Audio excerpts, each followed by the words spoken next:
का high penetration glide bomb. जी हाँ, आप सही सुन रहे हैं, 1500 किलो का मुआहदे पे ना पहुंचना और स्ट्रेट ऑफ हॉर्मुज को ब्लॉकेट करने की धमकी ने दुनिया को एक नई कश्मकश में डाल दिया है। पाकिस्तान की तो मतलब इस वक्त दुनिया में भले भले है। मतलब सऊदी अरब ने $5 अरब जो पहले रखा हुआ था वो भी कह रहे हैं रखो, $3 अरब वो और कह रहे हैं ले लो। मतलब ये पाकिस्तान दोनों तरफ हैं। ईरान की तरफ भी उनका बड़ा नुकसान हुआ है पिछले 6 हफ्तों के अंदर।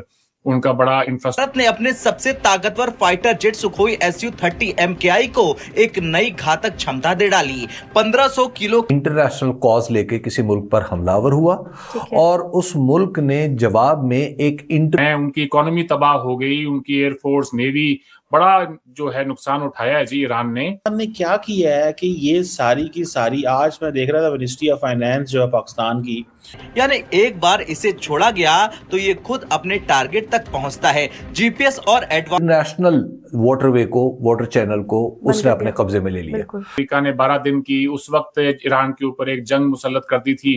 अब हमने 6 महीने रहते हैं, वही कोशिश होती है। सबसे बड़ी अचीवमेंट किसी भी फाइनेंस मिनिस्टर की ये होती है कि उसने कौन सी कंट्री से जो है। वजह है कि पाकिस्तान के रणनीतिक ठिकानों खासकर किराना हिल जैसे इलाकों में घबराहट की खबरें सामने आने लगी है। ये चाहता है कि ये तसादुम बढ़े और प्रोलॉन्ग हो और आमने हुर्मुज बंद रहे। अब नमस्कार दोस्तों, भारत जो है ऑपरेशन सिंदूर के बाद रुका नहीं है। ऑपरेशन सिंदूर पहुंच पे, लेकिन भारत की तैयारियां नहीं रुकी। 1500 किलो का महाबम भारत ने तैयार किया है और इसी तरह की मिसाइल और बम से ही नूर खान एयरबेस को उड़ाया गया था। यानी कि तैयारी जो है वो बिल्कुल सिंदूर 2.0 की चल रही है। जरूरत पड़ेगी तो इस तरह के बम से फिर से नूर खान बेस पे हमला होगा, क्योंकि पाकिस्तान ने इन बेस को ही दोबारा नहीं बना लिया, बल्कि आतंकवादी जो ठिकाने थे, इनके जो कैंप थे, वो भी फिर से बना लिए हैं। वहाँ पे आतंकवादियों की ट्रेनिंग का काम हो रहा है। ऐसी बहुत सारी न्यूज़ आ रही है। अगर आतंकवादियों की ट्रेनिंग हो रही है तो कहीं ना कहीं फिर हमला भारत पे ज़रूर होगा और भारत को फिर उसका जवाब भी देना होगा अपने नागरिकों की सुरक्षा के लिए।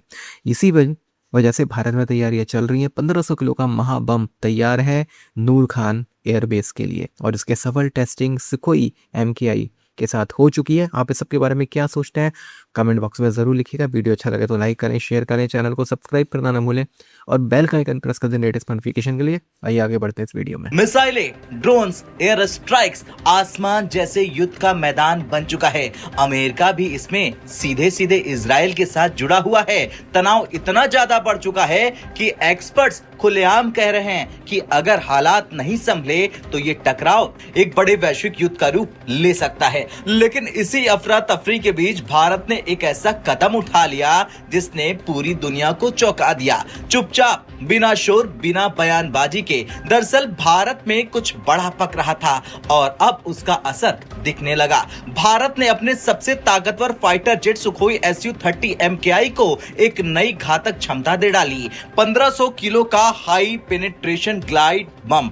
जी हाँ, आप सही सुन रहे हैं, 1500 किलो का ये है नया महाबम। अब समझिए, ये सिर्फ वजन ही नहीं बल्कि ये विनाश की ताकत भी रखता है। ये कोई साधारण फ्री फॉल बम नहीं है, ये एक स्मार्ट गाइडेड वेपन है। यानी एक बार इसे छोड़ा गया तो ये खुद अपने टारगेट तक पहुंचता है। जीपीएस और एडवांस गाइडेंस सिस्टम की मदद से ये सीधे दुश्मन के सबसे सुरक्षित ठिकानों पर हमला कर सकता है। और सबसे खतरनाक बात, इसकी रेंज करीब 40 से 50 किलोमीटर दूर से इसे लॉन्च किया जा सकता है। मतलब भारतीय फाइटर जेट दुश्मन की एयर डिफेंस रेंज में बिना जाए हमला कर सकते हैं आसानी से। यानी नो रिस्क, मैक्सिमम डैमेज सामने वाली पार्टी को, सामने वाले दुश्मन को। अब जरा सोचिए, अगर कोई दुश्मन अपने बंकर में छिपा है जमीन के अंदर मोटी कंक्रीट की दीवारों के पीछे, तो क्या वो सुरक्षित है? अभी तो नहीं। ये 1500 किलोग्राम का बम खास तौर पर बंकर बस्टर कैटेगरी में आता है। यानी ये जमीन के अंदर घुसकर धमाका करता है। पहले जमीन को तोड़ता है, फिर अंदर जाकर विस्फोट करता है और पूरा स्ट्रक्चर खत्म। यही वजह है कि पाकिस्तान के रणनीतिक ठिकानों खासकर किराना हिल जैसे इलाकों में घबराहट की खबरें सामने आने लगी है। मुआहदे पे ना पहुंचना और स्ट्रेट ऑफ हॉर्मुज को ब्लॉकेट करने की धमकी ने दुनिया को एक नई कश्मकश में डाल दिया है।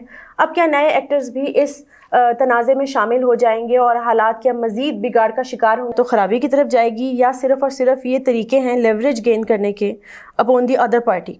आप देखें कि एक तरफ जैसे ही मुज़ाकरात यहाँ पर होते हैं और एक पॉजिटिव नोट भी होता है उसमें और एक बैड न्यूज़ भी होती है, जैसे जेडी वेंस आके कहते हैं कि गुड न्यूज़ ये है कि हमारी बड़ी सब्सटेंसिव किस्म की डिस्कशन हुई, बैड न्यूज़ ये कि हमारा कोई मुआहदा हम किसी उस पर रीच नहीं कर सके किसी कंक्लूजन पे, और उसके बाद उन्होंने ये भी नहीं कहा कि कोई प्रोसेस जो है वो ख़त्म हो गया है। तो ऐसा ये लगता है कि क्या चांसेस हैं कि सेकंड राउंड ऑफ टॉक्स भी होगा और उससे पहले दोनों अपनी तरफ से एक पत्ते खेल रहे हैं, अपनी तरफ से आप कह लें कि मैक्सिमम टैक्टिक्स यूज़ कर रहे हैं कि लेवरेज गेन कर सकें ताकि सेकेंड राउंड तक मतलब आपका पलड़ा भारी हो जाए। क्या ऐसा कुछ हो सकता है?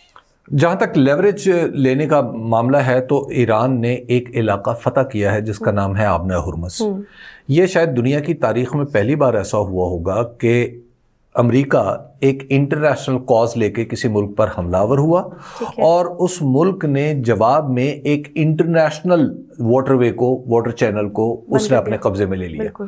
तो गोया ईरान ने अपनी हदूद बढ़ा ली हैं। एक तो इसलिए जो लेवरेज है वो तो ईरान के पास चला गया हुआ है। ठीक है, अमेरिका के पास लेवरेज है उसकी ताकत का।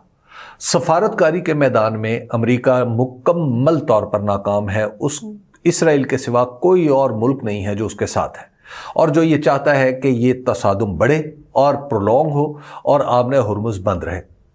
अब अमेरिका दरअसल फंसा हुआ है इस सिचुएशन में कि अगर वो यहाँ से इस मामले को अनरिजॉल्व्ड छोड़ता है तो अमेरिका की जो प्रेस्टीज है इंटरनेशनल हेजमॉन, एक वर्ल्ड हेजमॉन होने की, वो खत्म हो जाएगी। बहुत अमेरिका जो पुलिसमैन है पूरी दुनिया का, वो जाहिर है उसकी हैसियत को ज़ोफ पहुंचेगा और उसकी जगह कोई और लेगा नहीं लेगा ये अगली बहस है। तो लिहाजा अमेरिका का इस इलाके में असर रसूख कम हो जाएगा। अब जो आ जाए नाकाबंदी की तरफ, नाकाबंदी अगेन वो ताकत का लेवरेज है ना, उसके पास ताकत है तो इसलिए उसने ये लेवरेज ली। पाकिस्तान की तो मतलब इस वक्त दुनिया में भले भले है।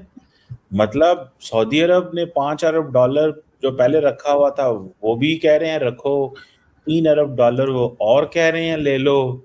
मतलब ये पाकिस्तान ने क्या किया है कि ये सारी की सारी, आज मैं देख रहा था मिनिस्ट्री ऑफ फाइनेंस जो है पाकिस्तान की, उसका जो सोशल मीडिया हैंडल है वो ये कह रहा है, और प्राइम मिनिस्टर भी सऊदी अरब जा रहे हैं। ये किया क्या है मैडम? पाकिस्तान ने इनको क्या सुंघाया है, क्या किया है कि ये सारे के सारे पाकिस्तान के पीछे पीछे भाग रहे हैं? और आप कैसे देखती हैं ये जो पैसे अभी $3 अरब आ रहा है, लेकिन उधर से यूएई ने $3 अरब हमसे मांग लिया? सर देखिए, ये तो हमेशा से तरीका रहा है पाकिस्तान का कि जिसपे मुझे अफसोस भी होता है कि इकोनॉमी की हालत इतनी खराब रहती है और कभी कोई गवर्नमेंट भी इकोनॉमी के ऊपर काम ही नहीं करती है कि जो भी आता है वो IMF, वर्ल्ड बैंक और Saudi Arabia, Qatar, Kuwait, UAE उधर ही घूमते रहते हैं। वही कोशिश होती है। सबसे बड़ी अचीवमेंट किसी भी फाइनेंस मिनिस्टर की ये होती है कि उसने कौन सी कंट्री से जो है वो पाकिस्तान को लोन दिलवा दिया है। तो इस बार भी सर यही हुआ है। अब अमेरिका के साथ हम जिस तरह से काम कर रहे हैं और सभी जानते हैं कि अमेरिका जो जैसे डोनाल्ड ट्रंप कहते हैं वैसे वैसे पाकिस्तान बिहेव करता है या वैसे ही पाकिस्तान एक्शन करता है। तो इस वक्त डोनाल्ड ट्रंप को पाकिस्तान की जरूरत है क्योंकि उनको ईरान के खिलाफ पाकिस्तान को इस्तेमाल करना है। तो उन्होंने पहले तो पाकिस्तान पे प्रेशर डाला ऐसे करके कि यूएई जो है उसका लोन जो है उन्होंने वापस मांग लिया। अच्छा चले दे दिया। उसके बाद जो है वो सऊदी अरेबिया हो, कतर, कुवैत या कोई भी दूसरी गल्फ कंट्री हो, ये कभी भी कोई भी काम सर ऐसा नहीं करते हैं जो कि इनको अमेरिका ने ना कहा। अमेरिका कहता है तो ये लोन दे देते हैं, अमेरिका कहता है तो ये लोन वापस मांग लेते हैं। इस वक्त भी यही हुआ है कि सऊदी अरेबिया और